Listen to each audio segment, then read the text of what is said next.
We got sick because life got too comfortable. Siebe Hannosset's Intermittent Living says the cure is the stress you choose. Have you ever noticed that a machine is the only thing that never stops? You open your eyes, and the phone is already in your hand. 8 hours of screen time at work. At night, another screen until late. Even on the weekend, you can't sit still. We've trained ourselves to fill every empty minute, as if a quiet hour were something to be ashamed of. And then a Belgian researcher named Siebe Hannosset, who arrived at this by studying how bodies adapt to stress, wrote a book called Intermittent Living, and the argument at its center is almost rude in how simple it is. We are not getting sick because life is too hard. We are getting sick because life got too safe, too warm, too full, too easy. That book, Intermittent Living by Siebe Hannosset, is not another wellness fad. It's a manual for confusing your body back into working. Part 1. The disease is not too much stress. It is the same stress, forever. Your body already knows how to protect you. It makes antioxidants. It repairs its own DNA. Cleans out damaged cells through something called autophagy. These are not luxuries. They are survival systems. But here's the catch Hannosset points out in Intermittent Living. Those systems mostly switch on when the body meets a little pressure. A short lack of oxygen. A drop in temperature. A stretch without food. The repair crew shows up when there's a problem to fix. Modern life removed the problems. We sit. We eat constantly. We sip water all day. We keep the room at one perfect temperature. No pressure ever arrives. And so the repair systems stay asleep. What fills the silence is chronic, low-grade inflammation. A slow fire. The book links directly to what Hannosset calls the diseases of abundance.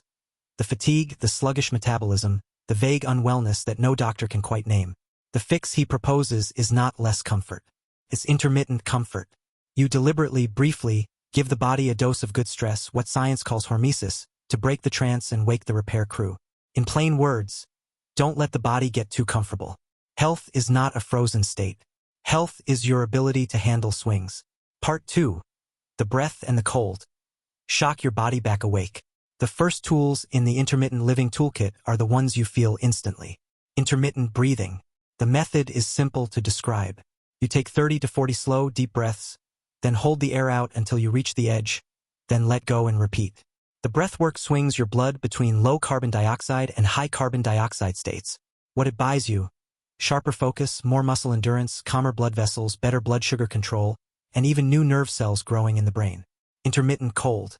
Start small, 30 seconds of cold water at the end of a shower, 3 to 5 times a week, and stretch it week by week toward 90 seconds. Once you adapt, you can try a cold soak at 8 to 10 degrees Celsius. Hannosset's one warning: don't sit in 2-degree ice water for more than 10 minutes. The payoff is real. Your brown fat switches on, your insulin sensitivity improves, your dopamine and noradrenaline climb, your mitochondria multiply, and your liver thanks you. That is Hormesis doing exactly what it is meant to do. Intermittent heat.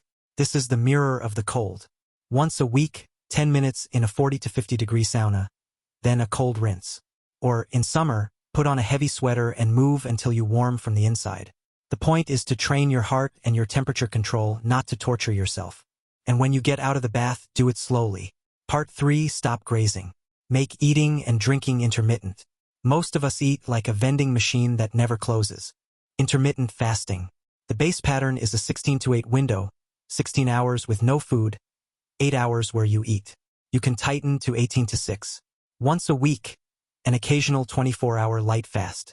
Or a 5 to 2 plan, 5 normal days, 2 lighter ones. The floor Hannosset sets is 14 hours of fasting overnight, every night. What changes? Less inflammation, better insulin response, a cleaner gut, slower aging, and a strangely clear head. Intermittent eating. This one is about variety, not restriction.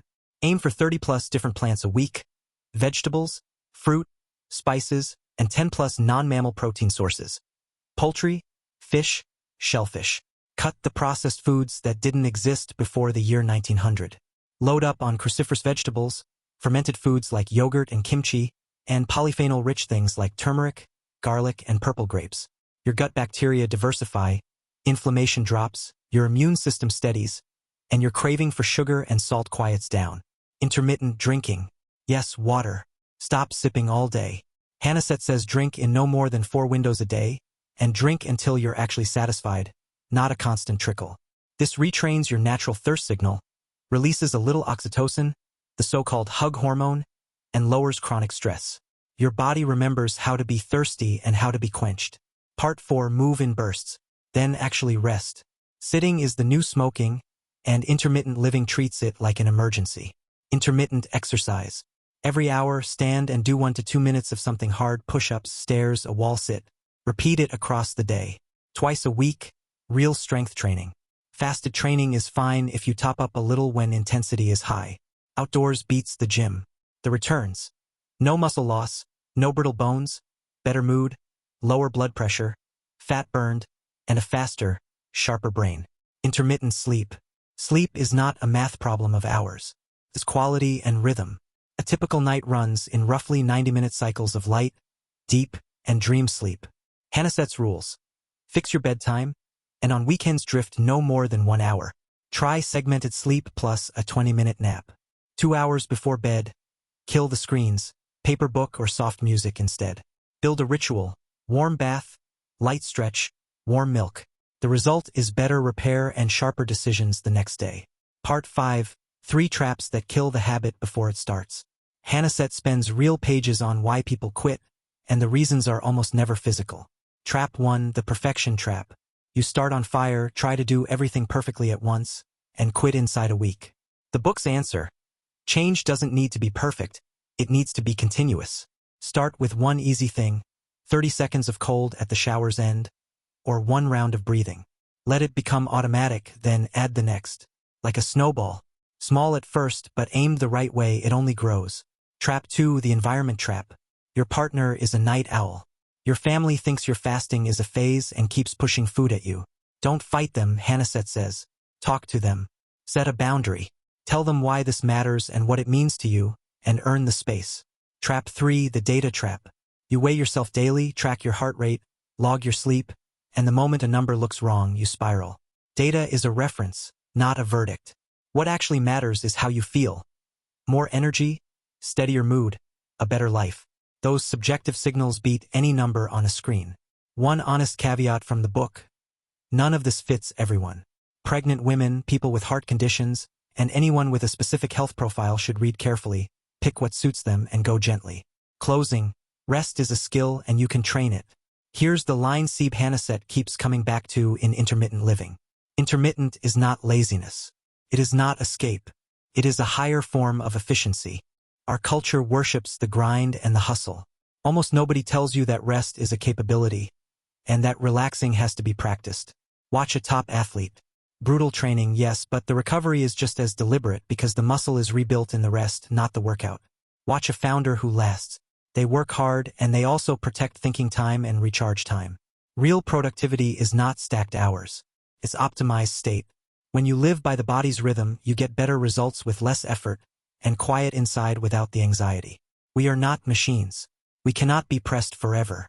We are rhythmic living things, and we need the breath, the cold, the fast, the food, the movement, the water, the heat, and the sleep, each in its turn.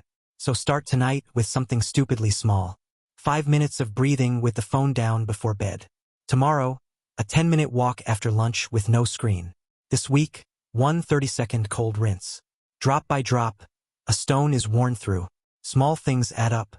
When those gaps become habits, you become the person with steady energy, a calm center, and a clear sense of what you want.